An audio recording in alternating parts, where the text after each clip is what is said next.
What I want to talk to you about tonight is, strictly speaking, not on the character of physical laws, because one might imagine, at least, that one's talking about nature when one's talking about the character of physical laws. But I don't want to talk about nature, but rather how we stand relative to nature now. I want to tell you what we think we know, and what there is to guess, and how one goes about guessing it. Someone suggested that it would be ideal if, as I went along, I would slowly explain how to guess the laws and then create a new law for you right as I went along. I don't know whether I'll be able to do that. But first, I want to tell about what the present situation is, what it is that we know about the physics. You think that I've told you everything already, because in all the lectures I told you all the great principles that are known. But the principles must be principles about something. The principles that I just spoke of, the conservation of energy, is the energy of something, and quantum mechanical laws are quantum mechanical principles about something, and all these principles added together still doesn't tell us what the content is of the nature, that is what we're talking about. So I will tell you a little bit about the stuff on which all these principles are supposed to have been working. First of all is matter, and remarkably enough, all matter is the same.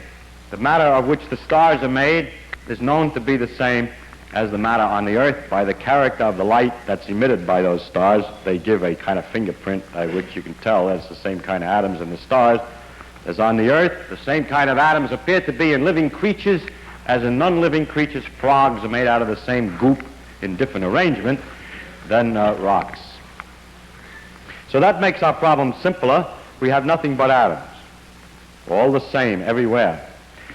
And the atoms all seem to be made from the same general constitution. They have a nucleus, and around the nucleus there are electrons.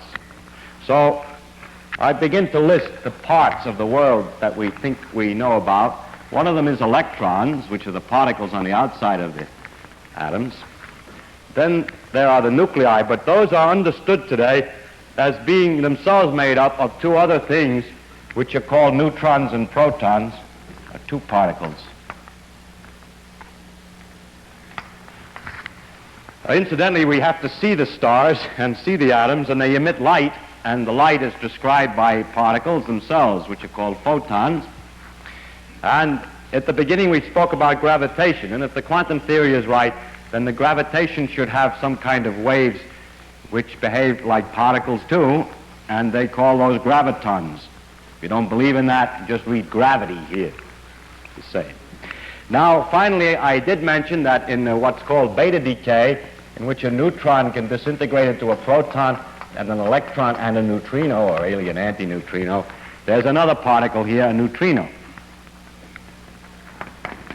In addition to all the particles that I'm listing, there are, of course, all the antiparticles, but that's just a quick statement and takes care of doubling the number of particles immediately. But there's no complications. Now, with the particles that I've listed here, all of the low-energy phenomena, all of, in fact, ordinary phenomena that happen everywhere in the universe as far as we know, with the exception of here and there some very high-energy particle does something, or in the laboratory we've been able to do some peculiar things, but if we leave out those special cases, all ordinary phenomena are presumably explained by the action and the motions of these things, these kind of things. For example, life itself is supposedly made, understandable in principle from the action of movements of atoms, and those atoms are made out of neutrons, protons, and electrons. I must immediately say that when we say we understand it in principle, I only mean that we think we would, if we could figure everything out, find that there's nothing new in physics to be discovered in order to understand the phenomena of life. Or, for instance, for the fact that the stars emit energy, solar energy, or stellar energy, is presumably also understood in terms of nuclear reactions among these particles and so on. And all kinds of details of the way atoms behave are accurately described in this kind of, with this kind of model, at least as far as we know at present. In fact, I can say that in this range of phenomena today, as far as I know, there are no phenomena that we are sure cannot be explained this way, or even that there's deep mystery about. This wasn't always possible. There was, for instance, for a while, a phenomenon called superconductivity. There still is the phenomenon, which is that metals conduct electricity without resistance at low temperatures, and it was not at first obvious that this was a consequence of the known laws with these particles, but it turns out that it has been thought through carefully enough, and it's seen, in fact, to be a consequence of known laws. There are other phenomena, such as extrasensory perception, which cannot be explained by this known knowledge of physics here, and it is interesting, however, that that phenomenon has not been well established, and that we cannot guarantee that it's there. So if it could be demonstrated, of course that would prove that the physics is incomplete, and therefore it's extremely interesting to physicists, whether it's right or wrong, and many, many experiments exist which show it doesn't work. The same goes for astrological influences. If it were true that the stars could affect the day that it was good to go to the dentist, then, as in America we have that kind of astrology, then it would be wrong. The physics theory would be wrong, because there's no mechanism understandable in principle from these things that would make it go. And that's the reason that there's some skepticism among scientists with regard to those ideas. On the other hand, in the case of hypnotism, at first it looked like that also would be impossible when it was described incompletely, but now that it's known better, it is realized that it is not absolutely impossible that hypnosis could occur through normal physiological but unknown processes. It doesn't require some special new kind of force. Now, today, although the knowledge of the theory of what goes on outside the nucleus of the atom seems precise and complete enough, in the sense that, given enough time, we can calculate anything as accurately as it can be measured. It turns out that the forces between neutrons and protons, which constitute the nucleus, are not so completely known and are not understood at all well. And that's what I mean by that, is that we do not today understand the forces between neutrons and protons to the extent that if you wanted me to, and gave me enough time and computers, I could calculate exactly the energy levels of carbon or something like that, because we don't know enough about that, although we can do the corresponding thing for the energy levels of the outside electrons of the atom. We cannot for the nuclei. So the nuclear forces are still not understood very well. Now, in order to find out more about that, experimenters have gone on, and they have to study phenomena at very high energy, where they hit neutrons and protons together at very high energy and produce peculiar things. And by studying those peculiar things, we hope to understand better the forces between neutrons and protons. Well, a Pandora's box has been opened by these experiments, although all we really wanted was to get a better idea of the forces between neutrons and protons. When we hit these things together hard, we discover that there are more particles in the world. And as a matter of fact, in this column, there was plus over 4 dozen other particles have been dredged up in an attempt to understand these. And these 4 dozen other are put in this column because they're very relevant to the neutron-proton problem. They interact very much with neutrons and protons, and they got something to do with the force between neutrons and protons. So we've got a little bit too much.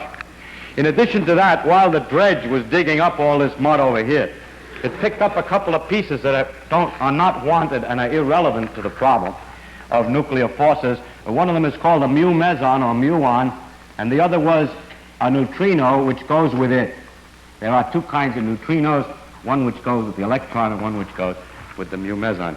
Incidentally, most amazingly, all the laws of the muon and its neutrino are now known as far as we can tell experimentally. The law is they behave precisely the same as the electron and its neutrino, except that the mass of the mu meson is 207 times heavier than an electron, and that's the only difference known between those objects. But it's rather curious, but I can't say any more because nobody knows any more.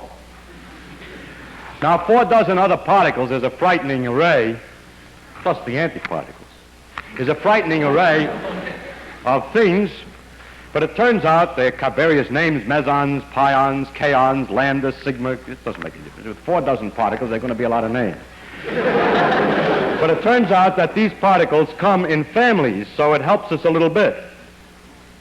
Actually, some of these so-called particles last such a short time that there are debates whether it's in fact possible to define their very existence, whether there's a particle or not, but I won't enter into that debate. In order to illustrate the family idea, I take the two cases of a neutron and a proton. The neutron and proton have the same mass within 0.1% or so. One is 1836, the other is 1839 times as heavy as an electron, roughly, if I remember the numbers very. But the thing that's very remarkable is this, that for the nuclear forces, which are the strong forces inside the nucleus, the force between a pair of protons, two protons, is the same as between a proton and a neutron, and is the same again between a neutron and a neutron. In other words, for the strong nuclear forces, you can't tell a proton from a neutron. Or a symmetry law. Neutrons may be substituted for protons without changing anything, provided you're only talking about the strong forces. If you're talking about electrical forces, oh no. If you change a neutron for a proton, you have terrible difference, because the proton carries electrical charge and a neutron doesn't. So by electrical measurement, immediately you can see the difference between a proton and a neutron. So this symmetry, that you can replace neutrons by protons, is what we call an approximate symmetry. It's right for the strong interactions of nuclear forces. But it's not right in some deep sense in nature because it doesn't work for the electricity. This is called a partial symmetry, and we have to struggle with these partial symmetries. Now, the families have been extended. It turns out that the substitution neutron-proton can be extended to substitution over a wider range of particles, but the accuracy is still lower. You see, that neutrons can always be substituted for protons is only approximate. It's not true for electricity. And that the wider substitutions that have been discovered are legitimate is still more poor, a very poor symmetry, not very accurate. But they have helped to gather the particles into families and thus to locate places where particles are missing and to help to discover the new ones. This kind of game of roughly guessing at family relationships and so on is illustrative of the kind of preliminary sparring which one does with nature before really discovering some deep and fundamental law, before you get the deeper discoveries. Examples are very important in the previous history of science. For instance, Mendeleev's discovery of the periodic table for the elements is analogous to this game. It is the first step, but the complete description of the reason for the periodic table came much later with atomic theory. In the same way, organization of the knowledge of nuclear levels and characteristics was made by Maria Mayer and Jensen in what they call the shell model of nuclei some years ago, and it's an analogous game in which a reduction of the complexity is made by some approximate guesses. And that's the way it stands today. In addition to these things, then we have all these principles that we were talking about before. Principle of relativity, that the things must behave quantum mechanically, and combining that with the relativity, that all conservation laws must be local. And so when we put all these principles together, we discover there are too many. They're inconsistent with each other. It seems as if we add quantum mechanics plus relativity plus the proposition that everything has to be local, plus a number of tacit assumptions which we can't really find out because we're prejudiced. We don't see what they are, and it's hard to say what they are. Adding it all together, we get inconsistency because we really get infinity for various things when we calculate them. Well, if we get infinity, how will we ever agree that this agrees with nature? It turns out that it's possible to sweep the infinities under the rug by a certain crude skill, and temporarily we're able to keep on calculating. But the fact of the matter is that all the principles that I told you up till now, if put together, plus some tacit assumptions that we don't know, gives trouble. They are not mutually consistent. Nice problem. Example of the tacit assumptions that we don't know what the significance is, such propositions as the following. If you calculate the chance for every possibility, if it's 50% probability, this will happen, 25% that'll happen, it should add up to 1. We think that if you add all alternatives, you should get 100% probability. That seems reasonable, but reasonable things are where the trouble always is. Another proposition is that the energy of something must always be positive. It can't be negative. Another proposition that is probably added in order before we get inconsistency is what's called causality, which is something like the idea that effects cannot precede their causes. Actually, no one has made a model in which you disregard the proposition about the probability or you disregard the causality, which is also consistent with quantum mechanics, relativity, locality, and so on. So we really do not know exactly what it is we're assuming that gives us the difficulty producing infinities. Okay, now that's the present situation. Now I'm going to discuss how we would look for a new law. In general, we look for a new law by the following process. First, we guess it. Then we well, don't laugh, that's really true. Then we compute the consequences of the guess to see what, if this is right, if this law that we guessed is right, we see what it would imply, and then we compare those computation results to nature, or we say compare to experiment or experience, compare it directly with observation to see if it works. If it disagrees with experiment, it's wrong. In that simple statement is the key to science. It doesn't make a difference how beautiful your guess is. It doesn't make a difference how smart you are who made the guess or what his name is. If it disagrees with experiment, it's wrong. That's all there is to it. It's true, however, that one has to check a little bit to make sure that it's wrong, because someone who did the experiment may have reported incorrectly, or there may have been some feature in the experiment that wasn't noticed, like some kind of dirt and so on. That's an obvious check. Furthermore, the man who computed the consequences, even it may have been the same one who made the guesses, may have made some mistake in the analysis. Those are obvious remarks. So when I say if it disagrees with the experiment, it's wrong, I mean after the experiment has been checked, the calculations have been checked, and the thing has been rubbed back and forth a few times to make sure that the consequences are logical consequences from the guess, and that in fact it disagrees with a very carefully checked experiment. This will give you somewhat a wrong impression of science. It means that we keep on guessing possibilities and comparing it to experiments, and this is to put an experiment on a little bit weak position. It turns out that the experimenters have a certain individual character. They like to do experiments even if nobody's guessed yet.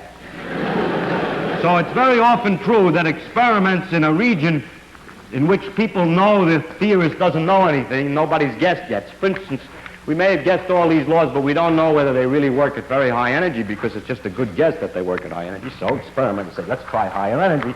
And therefore, experiment produces trouble every once in a while. That is, it produces a discovery that one of the things that we thought of is wrong. So what I would say, if experiment can produce unexpected results, and that starts us guessing again. For instance, an unexpected result is the mu meson and its neutrino, which was not guessed at by anybody whatever before it was discovered, and still nobody has any method of guessing by which this is a natural thing. Now you see, of course, that with this method we can disprove any definite theory. If you have a definite theory, a real guess from which you can really compute consequences which could be compared to experiment, then in principle we can get rid of any theory. We can always prove any definite theory wrong. Notice, however, we never prove it right. Suppose that you invent a good guess, calculate the consequences, and discover that every consequence that you calculate agrees with experiment. The theory is then right? No, it is simply not proved wrong. Because in the future, there could be a wider range of experiments, you could compute a wider range of consequences, and you may discover then that the thing is wrong. That's why laws like Newton's laws for the motion of planets last such a long time. He guessed the law of gravitation, calculated all the kinds of consequences for the solar system and so on, compared them to experiment, and it took several hundred years before the slight error of the motion of Mercury was developed. During all that time, the theory had been failed to be proved wrong and could be taken to be temporarily right, but it can never be proved right because tomorrow's experiment may succeed in proving what you thought was right wrong. So we never are right, we can only be sure we're wrong. However, it's rather remarkable that we can last so long. I mean, have some idea which will last so long. Incidentally, some people, one of the ways of stopping the science would be to only do experiments in the region where you know the laws. But the experimenters search most diligently and with the greatest effort in exactly those places where it seems most likely that we can prove the theory's wrong. In other words, we're trying to prove ourselves wrong as quickly as possible, because only in that way do we find progress. For example, today, among the ordinary low-energy phenomena, we don't know where to look for trouble. We think everything's all right.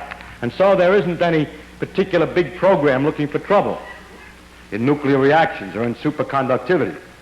I must say I'm concentrating on discovering fundamental laws. There's a whole range of physics which is interesting in understanding at another level these phenomena like superconductivity and nuclear reactions, but I'm talking about discovering trouble, something wrong with the fundamental laws. So nobody knows where to look there. Therefore, all the experiments today are in this field of finding out a new law are at high energy. I must also point out to you that you cannot prove a vague theory wrong.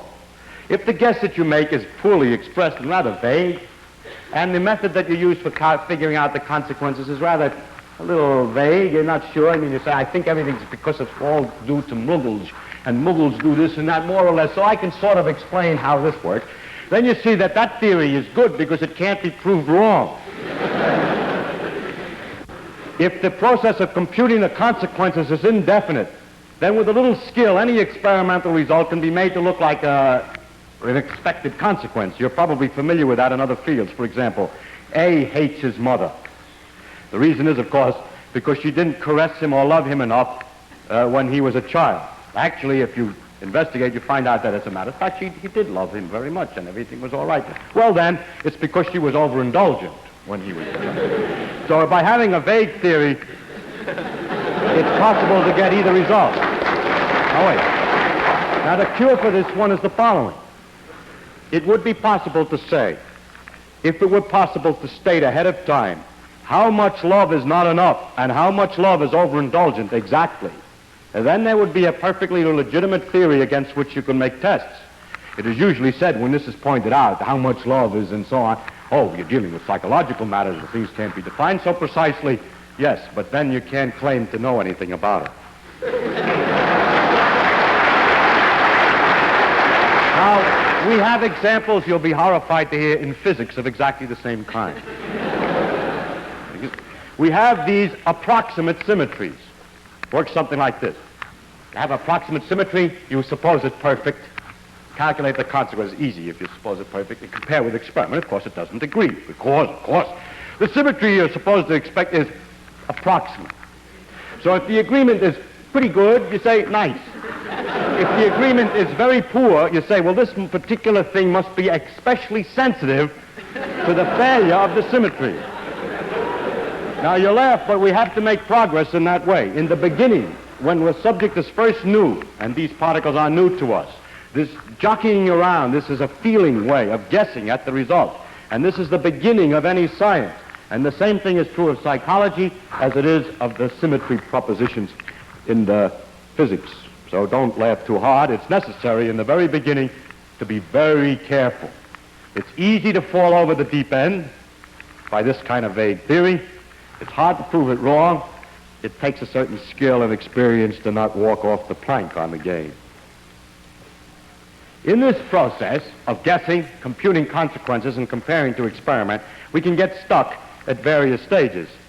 For example, we may, in the guess stage, get stuck. We have no ideas. We can't guess an idea.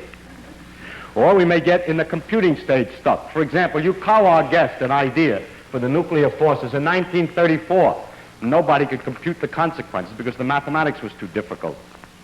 So therefore they couldn't compare it with experiments successfully, and the theory has remained for a long time until we discovered all this junk. And this junk was not contemplated by Yukawa, and therefore it's undoubtedly not as simple, at least, as the way Yukawa did it. Another place you can get stuck is at the experimental end. For example, the quantum theory of gravitation is going very slowly, if at all, because there's no use. All the experiments that you can do never involve quantum mechanics and gravitation at the same time because the gravity force is so weak compared to electrical forces. Now, I want to concentrate from now on, because I'm a theoretical physicist, I'm more delighted with this end of the problem, as to what goes, how do you make the guesses. Now, it's strictly, as I said before, not of any importance where the guess comes from. It's only important that it should agree with experiment, and that it should be definite as possible. What you say then is very simple. We've set up a machine, a great computing machine, which has a random wheel in it that makes a succession of guesses. And each time it guesses a hypothesis about how nature should work, computes immediately the consequences, and makes a comparison to a list of experimental results it has at the other end. In other words, guessing is a dumb man's job. Actually, it's quite the opposite, and I will try to explain why. The first problem is how to start. You see, I'll start with all the known principles, but the principles that are all known are inconsistent with each other. So something has to be removed. So we get a lot of letters from people. We're always getting letters from people who are insisting that we ought to make holes in our guesses as follows. You see, you make a hole to make room for a new guess. Somebody says to you, people always say space is continuous, but how do you know when you get to a small enough dimension that there really are enough points in between? It isn't just a lot of dots separated by little distances. Or they say, you know those quantum mechanical amplitudes that you told me about, they're so complicated and absurd. What makes you think those are right? Maybe they aren't right. I get a lot of letters with such content, but I must say that such remarks are perfectly obvious and are perfectly clear to anybody who's working on this problem, and it doesn't do any good to point this out. The problem is not what might be wrong, but what might be substituted precisely in place of it. If you say anything precise, for example, in the case of a continuous space, suppose the precise proposition is that space really consists of a series of dots only, and the space between them doesn't mean anything, and the dots are in a cubic array. Then we can prove that immediately is wrong. That doesn't work. You see, the problem is not to change or to say something might be wrong, but to replace it by something, and that is not so easy. As soon as any real, definite idea is substituted, it becomes almost immediately apparent that it doesn't work. Secondly, there's an infinite number of possibilities of these simple types. It's something like this. You're sitting working very hard. You work for a long time trying to open a safe.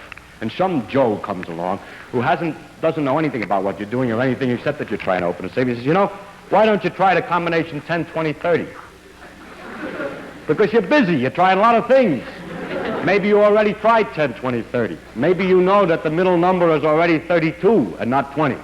Maybe you know that, as a matter of fact, this is a 5-digit combination that we have. So these letters don't do any good, and so please don't send me any letters trying to tell me how the thing is going to work.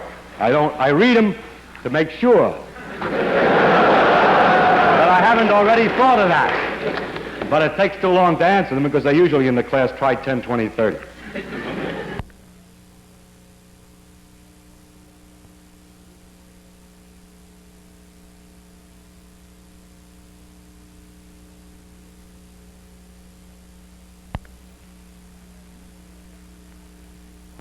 And as usual, nature's imagination far surpasses our own. As we've seen from the other theories, they are really quite subtle and deep.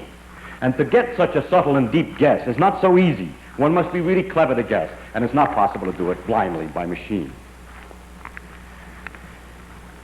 So I want to discuss the art of guessing nature's laws. It's an art. How is it done? One way you might think, well, look at history. How did the other guys do it?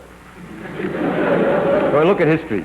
We first start out with Newton. He has in a situation where he had incomplete knowledge. And he was able to get the laws by putting together ideas which all were relatively close to experiment. There wasn't a great distance between the observations and the tests. Now that's the first thing, but now it doesn't work so good. Now the next guy who did something, another man who did something great was Maxwell, who obtained the laws of electricity and magnetism. Well, what he did was this. He put together all the laws of electricity due to Faraday and other people that came before him, and he looked at them and he realized that they were mutually inconsistent. They were mathematically inconsistent. In order to straighten it out, he had to add one term to an equation. By the way, he did this by inventing a model for himself of idler wheels and gears and so on in space. And then he found that what the new law was, and nobody paid much attention because they didn't believe in the idler wheels. We don't believe in the idler wheels today, but the equations that he obtained were correct. So the logic may be wrong, but the answer is all right. In the case of relativity, the discovery of relativity was completely different. There was an accumulation of paradoxes. The known laws gave inconsistent results, and it was a new kind of thinking, a thinking in terms of discussing the possible symmetries of laws. And it was especially difficult because it was at the first time realized how long something like Newton's laws could be right and still ultimately be wrong. And second, that ordinary ideas of time and space that seem so instinctive could be wrong. Quantum mechanics was discovered in two independent ways, which is a lesson. There again, and even more so, an enormous number of paradoxes were discovered experimentally, things that absolutely couldn't be explained in any way by what was known. Not that the knowledge was incomplete, but the knowledge was too complete. Your prediction was this should happen, it didn't. The two different routes were one by Schrödinger, who guessed the equations, another by Heisenberg, who argued that you must analyze what's measurable. So two different philosophical methods reduced to the same discovery in the end.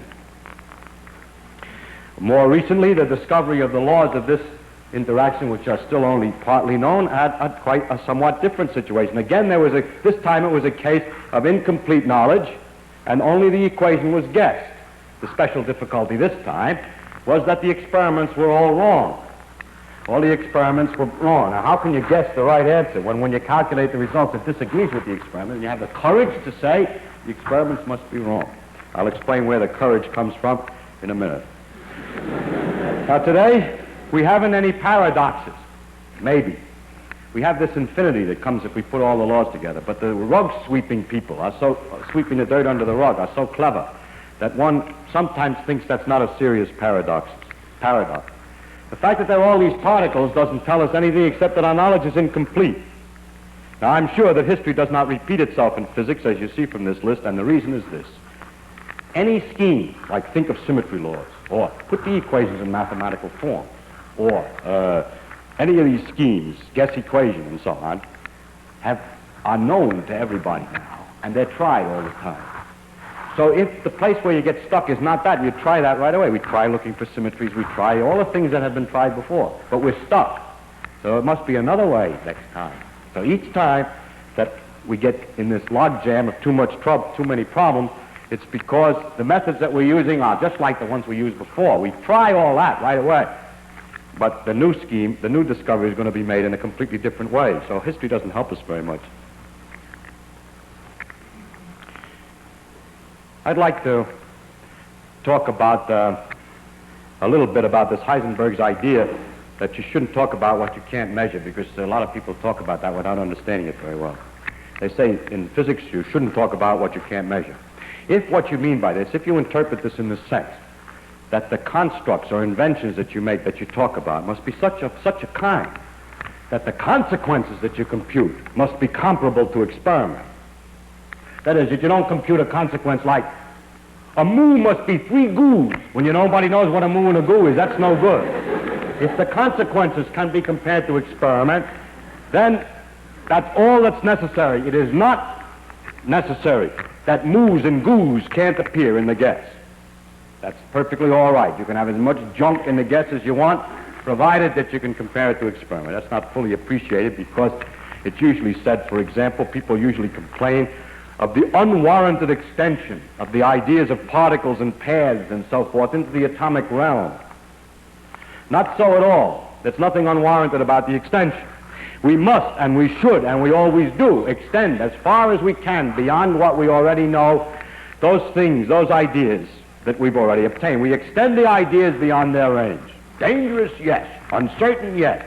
But the only way to make progress. It's necessary to make science useful, although it's uncertain. It's only useful if it makes predictions. It's only useful if it tells you about some experiment that hasn't been done. It's no good if it just tells you what just went on. So it's necessary to extend the ideas beyond where they've been tested. For example, in the law of gravitation, which was developed to understand the motion of the planets. If Newton simply said, I now understand the planet, and didn't try to compare it to the Earth's pull, and we can't, if we're not allowed to say, maybe what holds the galaxies together is gravitation. We must try that. It's no good to say, well, when you get to the size of galaxies, since you don't know anything about it, anything can happen. Yes, I know, but there's no science in it. There's no understanding ultimately of the galaxies. If you, on the other hand, you assume that the entire behavior is due to only known laws, this assumption is very limited and very definite and easily broken by experiment. What we're looking for is just such hypotheses. Very definite, easy to compare to experiment. And the fact is that the way the galaxies behave so far doesn't seem to be against the proposition. It would be easily disproved if it were false, but it's very useful to make the hypothesis. I'll give another example even more interesting and important.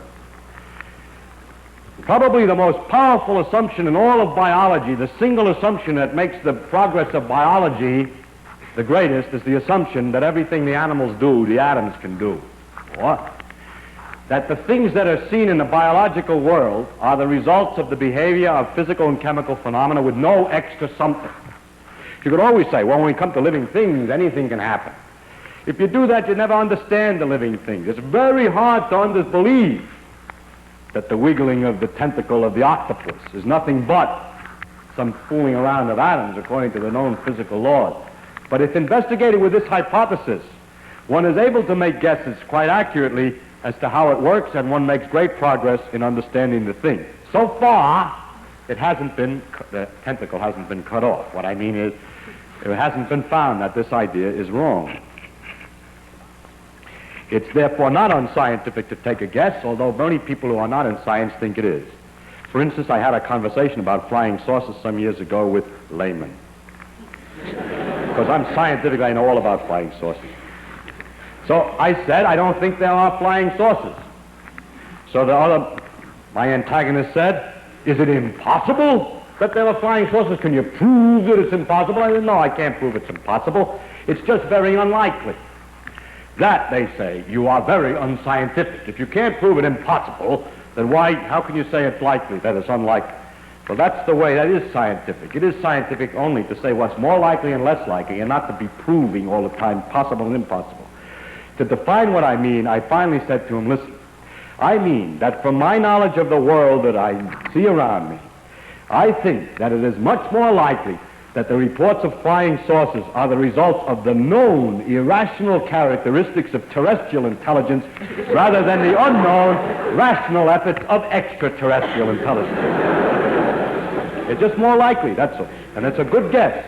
And we always try to guess the most likely explanation, keeping in the back of the mind the fact that if it doesn't work, then we must discuss the other possibilities.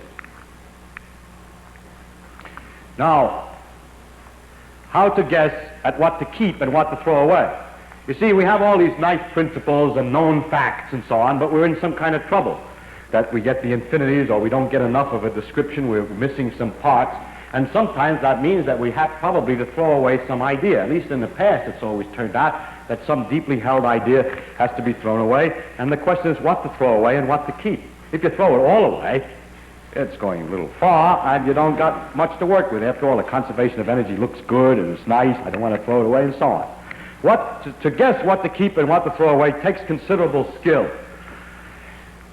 Actually, it probably is merely a matter of luck, but looks like it takes considerable skill.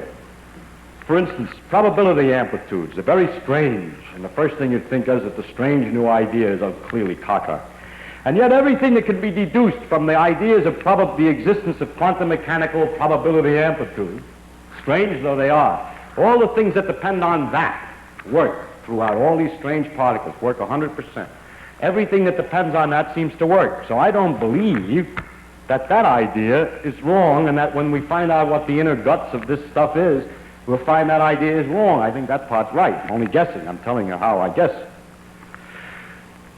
For instance, that space is continuous is, I believe, wrong. Because we get these infinities and other difficulties, and we have some questions as to what determines the sizes of all these particles, I rather suspect that the simple ideas of geometry extended down into infinitely small space is wrong. I don't believe that space, I'm making a whole, I'm only making a guess, I'm not telling you what to substitute. If I did, I would finish this lecture with the known law, of course. Some people have used the inconsistency of all the principles to say that there's only one possible consistent world. That if we put all the principles together and calculate very exactly, we will not only be able to use the principles, but discover that these are the only things that can exist and have the thing consistent. That seems to me like a big order. I don't believe, that sounds like wagging the tail by the dog. That's right. Wagging the dog by the tail. I believe that you have to be given that certain things exist, a few of them, not all the 48 particles. or the 50 some odd particles. A few little principles, a few little things exist, like electron and something is given. And then with all the principles, the great complexities that come out with probably a definite consequence. But I don't think you can get the whole thing from just arguments about consistency. Finally, we have another problem, which is the question of the meaning of the partial symmetries. I think I better leave that one go because of a shortage of time. Well, I'll say it quickly. These symmetries, like the neutron and proton, are nearly the same, but they're not for electricity. Or that the law of reflection symmetry is perfect except for one kind of a reaction, are very annoying. The thing is almost symmetrical, but not. Now, two schools of thought exist. One who say it's really simple, they're really symmetrical. But there's a little complication which knocks it a little bit cockeyed. Then there's another school of thought which has only one representative, myself, which says, no, the thing may be complicated and become simple only through the complication. Like this. The Greeks believed that the orbits of the planets were circles. And the orbits of the planets are nearly circles. Actually, they're ellipses. The next question is, well, they're not quite symmetrical, but they're almost circles. They're very close to circles. Why are they very close to circles? Why are they nearly symmetrical? Because of the long, complicated effects of tidal friction, a very complicated idea. So it is possible that nature in our heart is unsymmetrical for these things, but in the complexities of reality, it gets approximately looking as if it's symmetrical. The ellipses look almost like circles. It's another possibility. Nobody knows. It's just guesswork.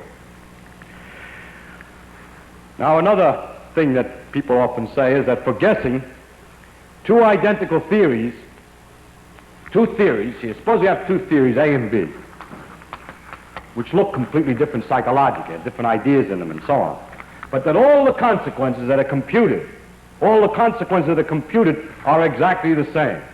Maybe say they even agree with experiments.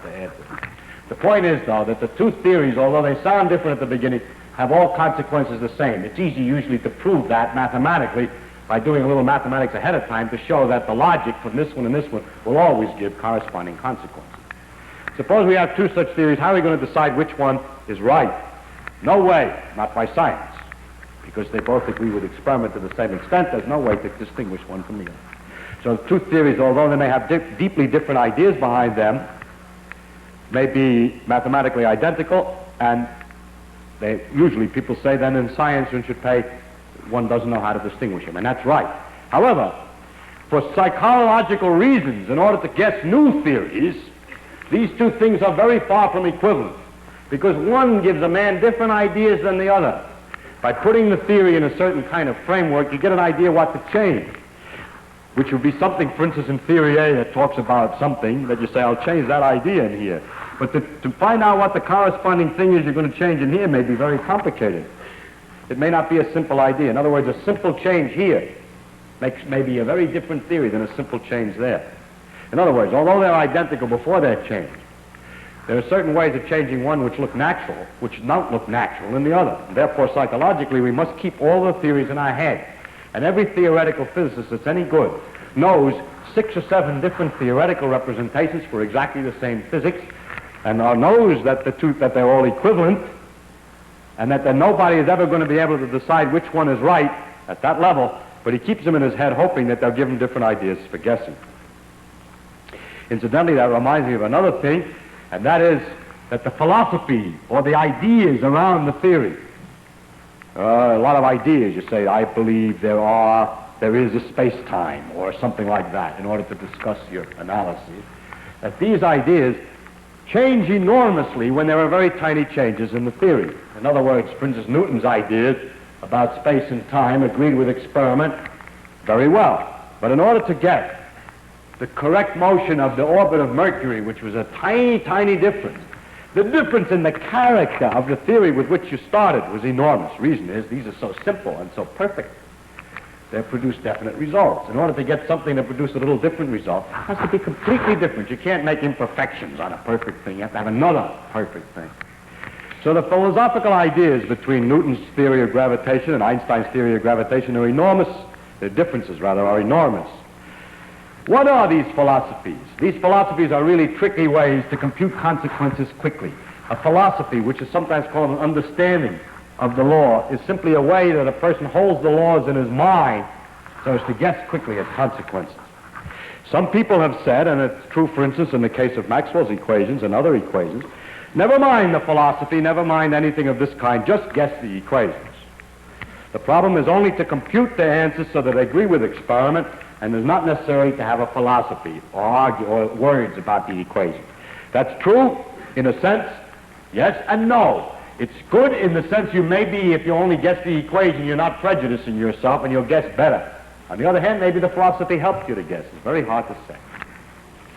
For those people who insist, however, that the only thing that's important is that the theory agrees with experiment, I would like to make an imaginary discussion between a Mayan astronomer and his student.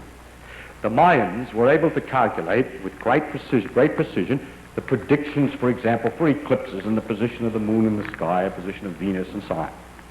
However, it was all done by arithmetic. You count certain numbers, you subtract some numbers, and so on. There was no discussion of what the moon was.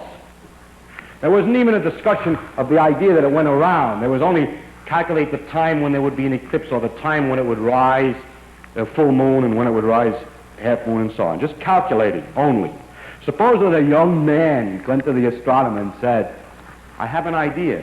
Maybe those things are going around, and there are balls of rocks out, like rocks out there. We could calculate how they move in a completely different way than just calculate what time they appear in the sky and so on. So of course, the Mayan astronomer would say, yes, how accurate can you predict eclipses? He said, I haven't developed the thing very far. He says, but we can calculate eclipses more accurately than you can with your model, and so you must not pay any attention to this because the mathematical scheme is better. And there's a very strong tendency of people to say against some idea, if someone comes up with an idea and says, let's suppose the world is this way, and you say to him, well, what would you get for the answer for such and such a problem? And he says, I haven't developed it far enough. And you say, well, we have already developed it much further, and we can get the answers very accurately. So it is a problem as to whether or not to worry about philosophies behind ideas.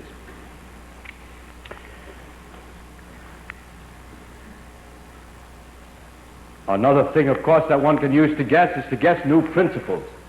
For instance, in Einstein's gravitation, he guessed, on top of all the other principles, the principle that corresponded to the idea that the forces are always proportional to the masses. He guessed the principle that if you were in an accelerating car, you couldn't tell that from being in a gravitational field. And by adding that principle to all the other principles, was able to deduce correct laws of gravitation. Well, that outlines a number of possible ways of guessing. I would now like to come to some other points about the final result. First of all, when we're all finished and we have a mathematical theory by which we can compute consequences, it really is an amazing thing. What do we do? In order to figure out what an atom is going to do in a given situation, we make up a whole lot of rules with marks on paper, carry them into a machine which opens and closes switches in some complicated way, and the result will tell us what the atom is going to do. Now, if the way that these switches opens and close was some kind of a model of the atom, in other words, if we thought the atom had such switches in it, then I would say, well, I understand more or less what's going on. But I find it quite amazing that it's possible to predict what will happen by what we call mathematics, which is simply following a whole lot of rules which have nothing to do, really, with what's going on in the original thing. So in other words, the closing and opening of switches in a computer is quite different, I think, than what's happening in nature. And that is, to me, very surprising. And finally, I would like to say, one of the most important ideas, the most important things in this guess, compute, consequences, compare, experiment business is to know when you're right. It is possible to know when you're right way ahead of computing all the consequences. Of checking all the consequences. You can recognize truth by a beauty and simplicity. It's always easy when you've got the right guess and make 2 or 3 little calculations to make sure it isn't obviously wrong, to know that it's right. When you get it right, it's obvious that it's right, at least if you have any experience. Because what happens is that more comes out than goes in. That your guess is, in fact, that something is very simple. And at the moment you guess that it's simpler than you thought, then it turns out that it's right, if it can't be immediately disproved. Doesn't sound silly. If you can't see immediately that it's wrong and it's simpler than it was before, then it's right. The inexperienced and crackpots and people like that who make guesses that are simple, all right, but you can immediately see that they're wrong. That doesn't count. And others, the inexperienced students, make guesses that are very complicated, and it sort of looks like it's all right, but I know it's not true, because the truth always turns out to be simpler than you thought. What we need is imagination, but imagination in a terrible straitjacket. We have to find a new view of the world that has to agree with everything that's known, but disagree in its predictions somewhere, otherwise it's not interesting. And in that disagreement, agree with nature. If you can find any other view of the world which agrees over the entire range where things have already been observed, but disagrees somewhere else, you've made a great discovery. Even if it doesn't agree with nature, it's darn hard. It's almost impossible. Not quite impossible. To find another theory which agrees with experiments over the entire range in which the old theories have been checked, and yet gives a different consequences in some other range. In other words, a new idea is extremely difficult. It takes a fantastic imagination. And what of the future of this adventure? What will happen ultimately? We are going along guessing the laws. How many laws are we going to have to guess? I don't know.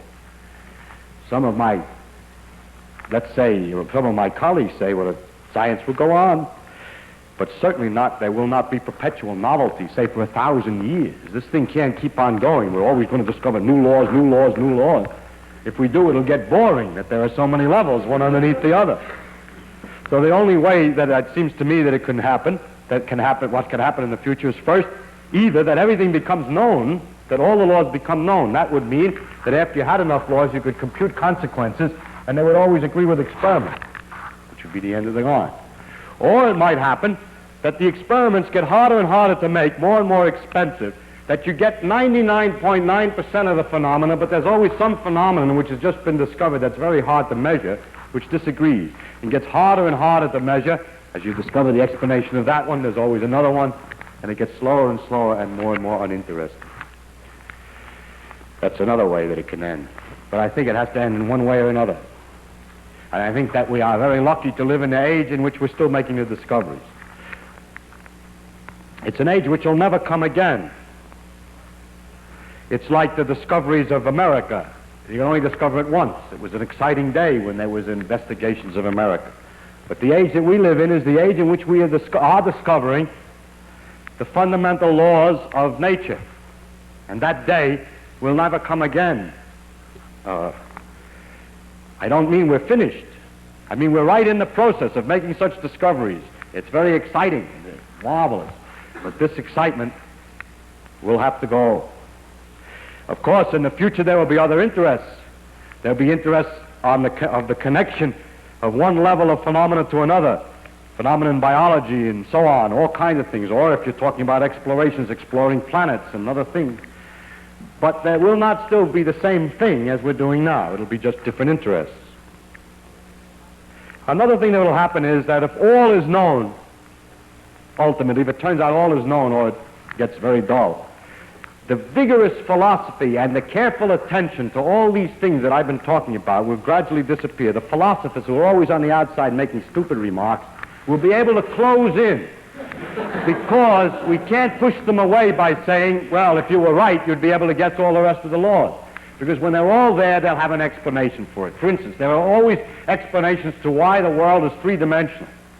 Well, there's only one world, and it's hard to tell if that explanation is right or not. So if everything were known, there would be some explanation about why those are the right laws. But that explanation will be in a frame that we can't criticize by arguing that that type of reasoning will not permit us to go further. So there will be a degeneration of the ideas, just like the degeneration that great explorers feel occurs when tourists begin moving in on the territory.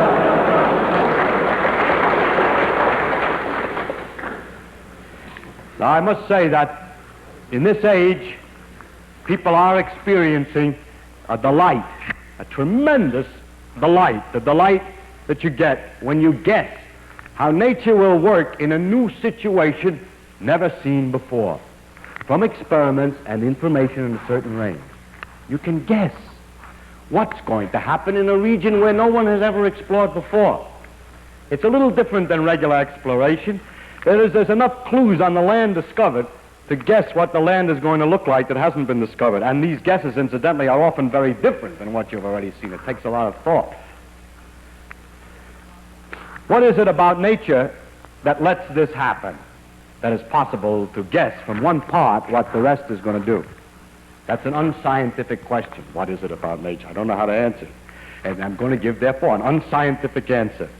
I think it is because nature has a simplicity and, therefore, a great beauty. Thank you very much.